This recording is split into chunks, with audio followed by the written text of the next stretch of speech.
Hi friends, నేను మన అచ్చంపేట కుర్రోడిని.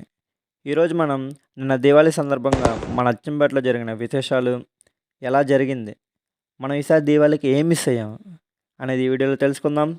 కొత్తగా వచ్చిన వాళ్ళు ఉంటే please do like, share and subscribe. మన అచ్చమ్మపేటలో పండుగ వచ్చిందంటే ఊరంతా ఉత్సాహంగా మారిపోతుంది. పిల్లల అల్లరితో, పెద్దల నవ్వులతో, ఊరంతా పూజలతో హోరాహోరీగా వాతావరణం ఉంటుంది. ఈ దీపావళి పండుగ వయసుతో సంబంధం లేదు. పిల్లల నుంచి పెద్దవాళ్ళ వరకు అందరూ ఆనందంగా నవ్వుతూ పండుగ జరుపుకుంటారు. మనకి దీవాళి రోజు వచ్చిందంటే చాలు, మనం మన నాన్నతో కలిసి ఎప్పుడెప్పుడు క్రాకర్స్ కొనడానికి వెళ్దామని ఆత్రంగా ఉంటాం. తీరా కొన్నాక సాయంత్రానికి ఉంచుకోకుండా అప్పటికప్పుడు కాల్చి పడేస్తాం. మళ్ళీ సాయంత్రానికి టపాసుల కోసం షాప్కి వెళ్ళి బేరం ఆడి మరీ తెచ్చుకుంటాం. ఎంతైనా సొంతూరులో జరుపుకునే పండగే వేరు, మనల్ని ఎవరు ఆపలేరు. ఇంక మన ఫ్రెండ్స్తో కలిస్తే మనల్ని మించిన గ్యాంగ్ ఇంకోటి లేదు అనే ఫీలింగ్తో పండగను బాగా ఎంజాయ్ చేస్తాం.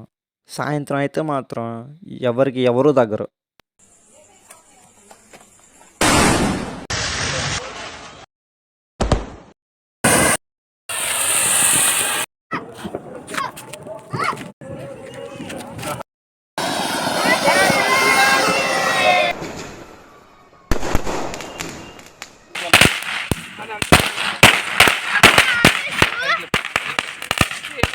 అందరికీ ఈ పాటికి అర్థమై ఉంటుంది మనం ఈసారి ఏం మిస్ అయ్యాం అనేది. ఎస్, ఈసారి మనం రావణాసురుని దహనం మిస్ అయ్యాం ఫ్రెండ్స్. ప్రతిసారి మన అచ్చంపేటలో కొటార్ సెంటర్లో చేసేవాళ్ళు. ఎనీవే, రావణాసుర దహనం మిస్ అయినా అందరూ పండుగ సంతోషంగా జరుపుకున్నారు. వచ్చే ఏడాది తప్పకుండా మరింత జోష్తో మన ఊరి పండుగను సంపూర్ణంగా జరుపుకుందాం. రావణాసురుడి దహనం మిస్ అయ్యా అనుకున్న వారికి లాస్ట్ టైం మన అచ్చమ్మపేటలో కొటార్ సెంటర్లో జరిగిన రావణాసుర దహనం వీడియో మీకోసం. Please do watch and enjoy.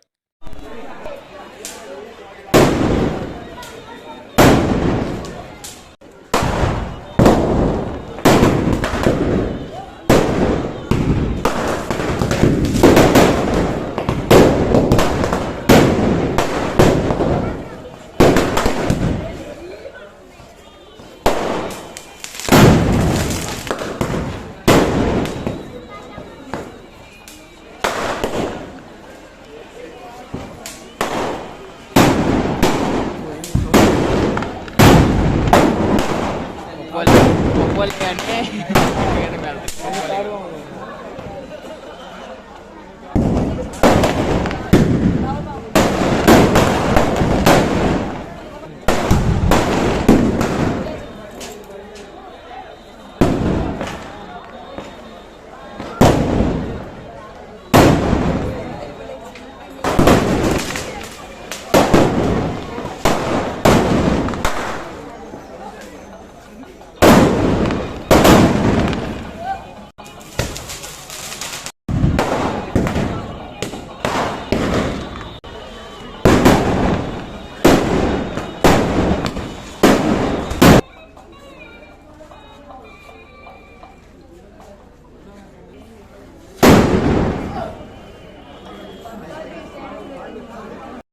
Please to like, share, subscribe మన అచ్చమ్మపేట.